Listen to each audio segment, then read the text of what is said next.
Good morning. In line with the chapter directive and guidelines to sustain the pastoral formation of our members within the chapter through social media and other technology platforms, we have recorded this teaching. Today, we begin our pastoral formation program with the first talk of a series called Foundations for Christian Living. The FCL series of 12 talks is the very basis for who we are as Christians. We'll begin the FCL series with the first talk, Sons and Daughters of God. What makes us Christian is our loving personal relationship with God. It is a relationship initiated by God out of His mercy and love for us. God promises fullness in life for those who follow Him faithfully.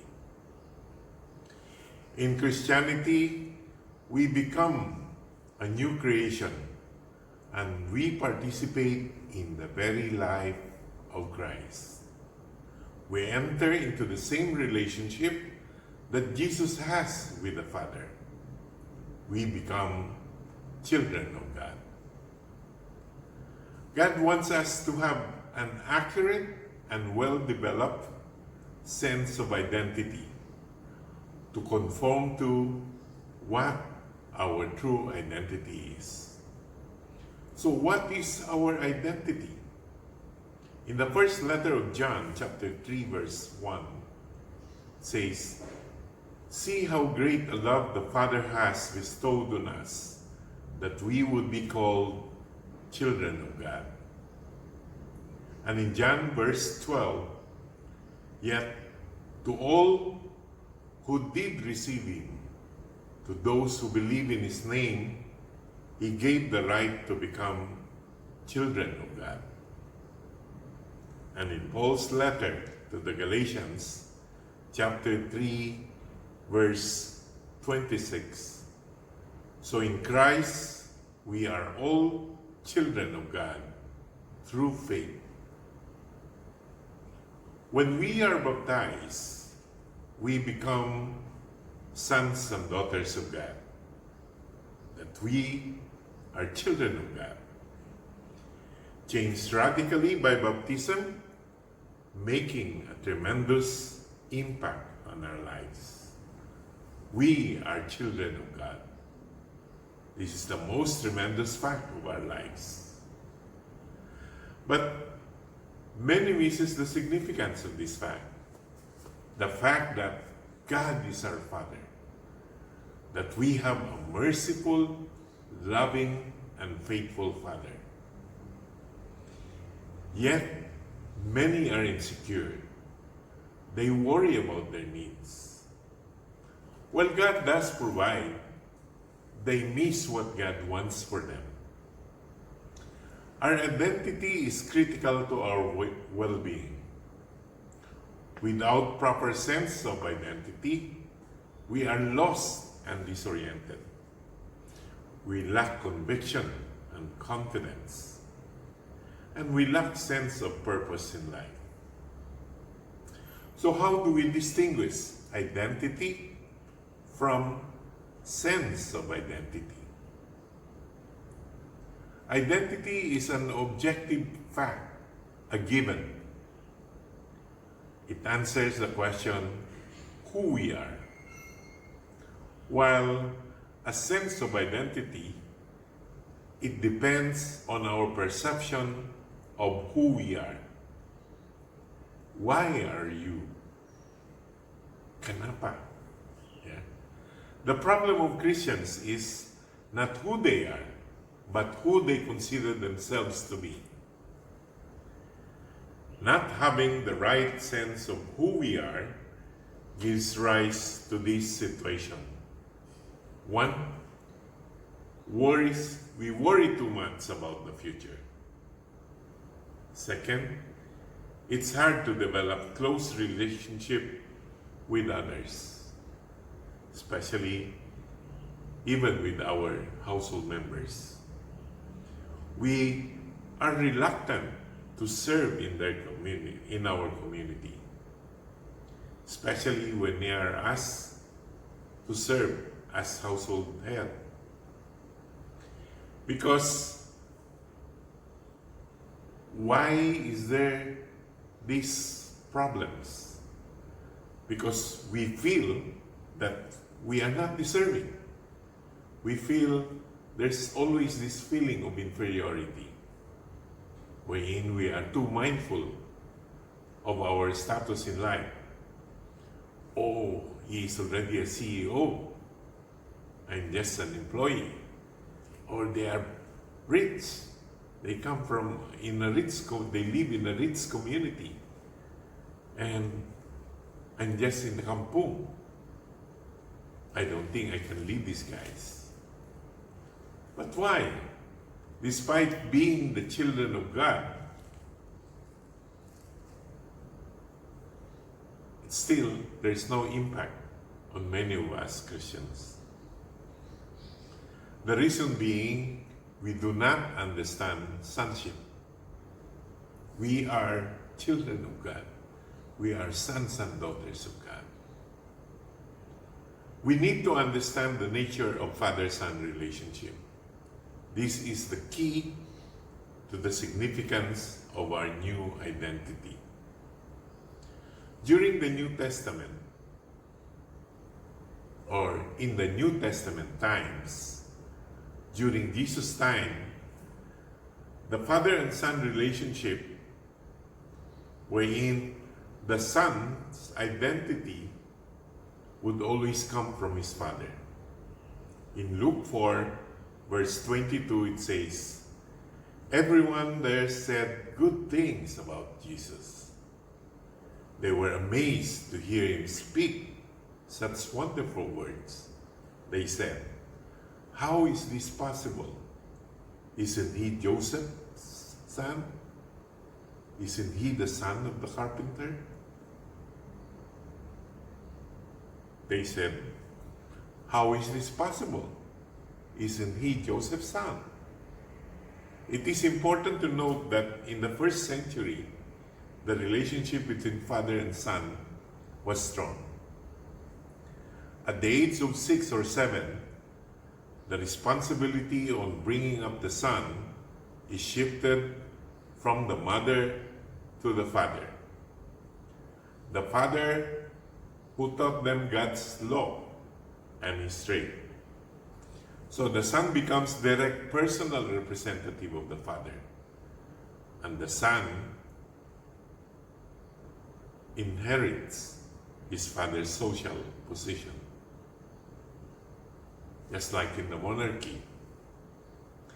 Such father and son relationship is no longer the case in today's generation. The son is not closely identified with the father.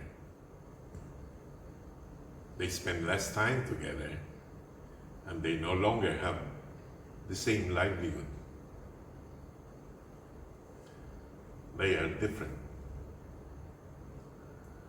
Thus, being a son of God is a relationship of tremendous depth and substance. We are closely identified with God. God will train us. God will govern, care for us, and pass on his life to us. Such was the case with Adam. In Genesis, God gave him wife.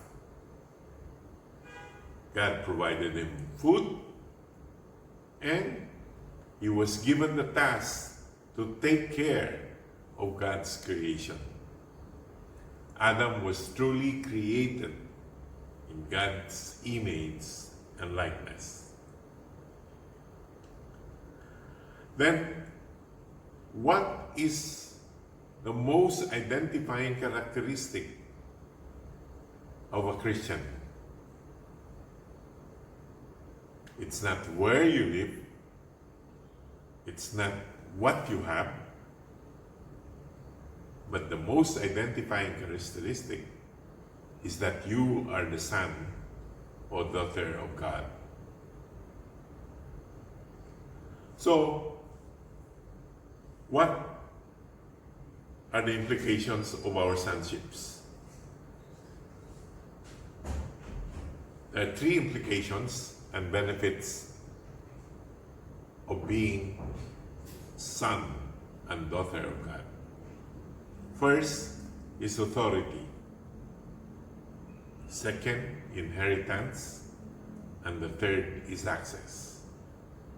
God wants us to be secure, confident, free from any anxiety.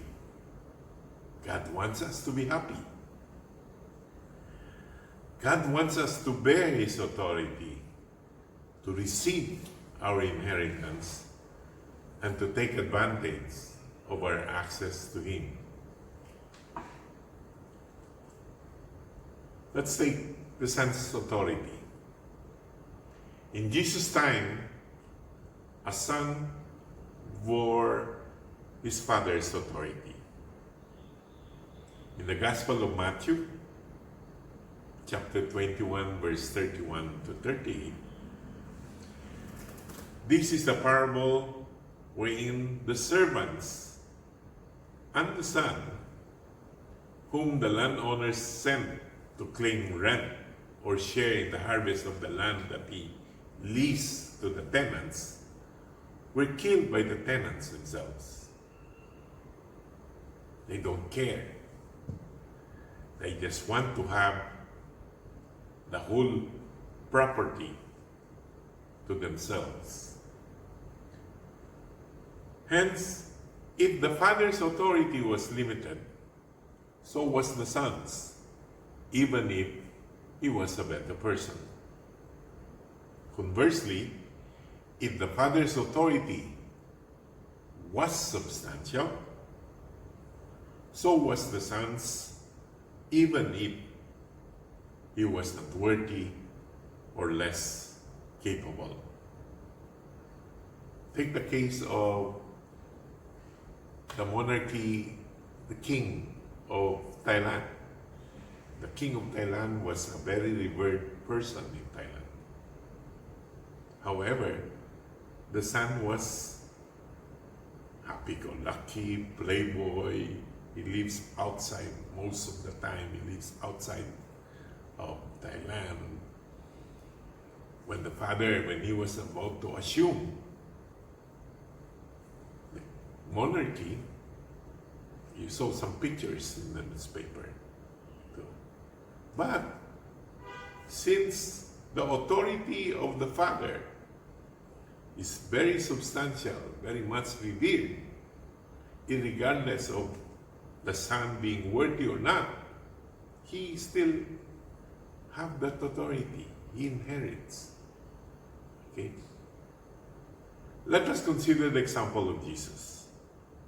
When his authority was questioned, he pointed not to himself, but to his Father. In John chapter 5, verse 23, it says, "So that all people will honor the Son, just as they honor the Father. Anyone who does not honor the Son does not honor the Father who sent him." Jesus was a man who exercised authority. He taught with authority. He gave orders to nature and ordered demons to leave. People were amazed. To those who question his forgiving the paralytic's sin, he said, "But I want you to know that the Son of Man has authority on earth to forgive sins." This is in Mark chapter 2, verse 10. Also, Jesus specifically gave authority to his disciples. In Matthew 28, verse 18 to 20, "And Jesus came and spoke to them, saying, All authority has been given to me in heaven and on earth. Go, therefore, and make disciples of all nations, baptizing them in the name of the Father, and of the Son, and of the Holy Spirit. Again, in Luke chapter 10, verse 19, it says, "Behold, I give you the authority to trample on the serpents and scorpions, and over all the power of the enemy, and nothing shall by any means hurt you."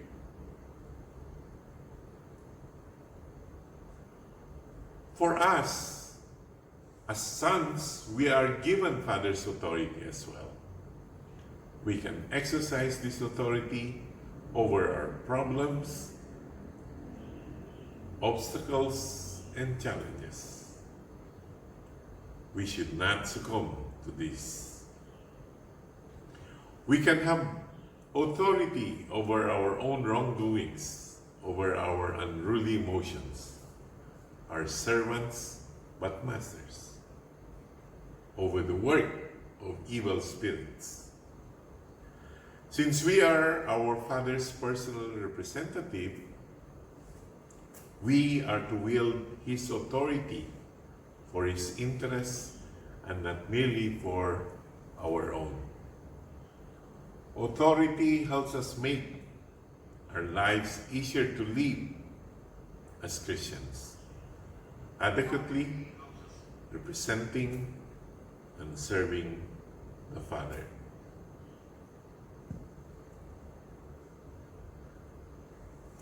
The Son's inheritance. In Paul's letter to the Galatians, chapter 4, verse 7, "So you are no longer a slave, but God's child. And since you are His child, God has made you an heir." Our inheritance is staggering because it is everything that the Father has. In the New Testament, Father passed on all He had to the Son, being an heir. His fortune, His trade, responsibilities, and even status in the community. Our inheritance is not restricted to the future. We have just received a down payment. That is the Holy Spirit. In Ephesians chapter 1, verse 13 to 14, it says, "In Him you also trusted after you heard the word of truth, the gospel of your salvation, in whom also, having believed, you were sealed with the Holy Spirit of promise, who is the guarantee of our inheritance until the redemption of the purchased possession, to the praise of His glory." We have a pledge of good things to come. We can experience these blessings now. In the Colossians chapter 3, verse 23 to 24, it says, "And whatever you do, do it heartily, as to the Lord and not to men, knowing that from the Lord you will receive the reward of the inheritance. For you serve the Lord Christ." What are the implications of such inheritance? We know of our inheritance, so we know what to do. We can act accordingly. We can have one direction in life. We are assured that it will all be worth it. We'll have freedom from anxiety. If we have been promised a kingdom, God will take care of us. God will take care of us right now. Many fears bother us. Yes, we have this fear now on coronavirus. fear that we might be contaminated. We are now working from home. Fear that our financial needs might not be met, or that it's going to be miserable. And also, many fear that life less than what God wants us. But if God loves us, we can transcend these and live only to Him, for Him. We can overcome all of these fears because God loves us. In Matthew chapter 8, verse 23 to 27, the Gospel tells of the story of Jesus in the boat with His disciples during a storm. Jesus was sleeping, and the boat was in the middle of a storm. The boat is our earthly life. It represents our earthly life. Through a storm might rage, the raging storm. Say, right now, we can equate this as COVID-19. But remember, brothers and sisters, God is in the boat with us. He will calm the storm. He will calm the storm. The third is son's access. In Ephesians chapter 2, verse 18, for through Him we both have access to the Father by one Spirit. We have a privileged relationship with God, the King of the universe. Do the sons of kings need to make appointment to see the king? No. The sons of king don't get appointment to see the king. There was this during the time of President Kennedy, wherein the daughter, was it the daughter or the son? Yes, entered the room while the president was in a meeting. And she is free to go to the Father. In the Gospel of Matthew, the Lord promised that we can always come before God and He will listen to us. He will always listen to us. This one was promised in the Gospel of Matthew, chapter 7, verse 7. Ask, and it will be given to you. Seek, and you will find. Knock, and the door will be opened to you. For everyone who asks receives. The one who seeks finds. And to the one who knocks, the door will be opened.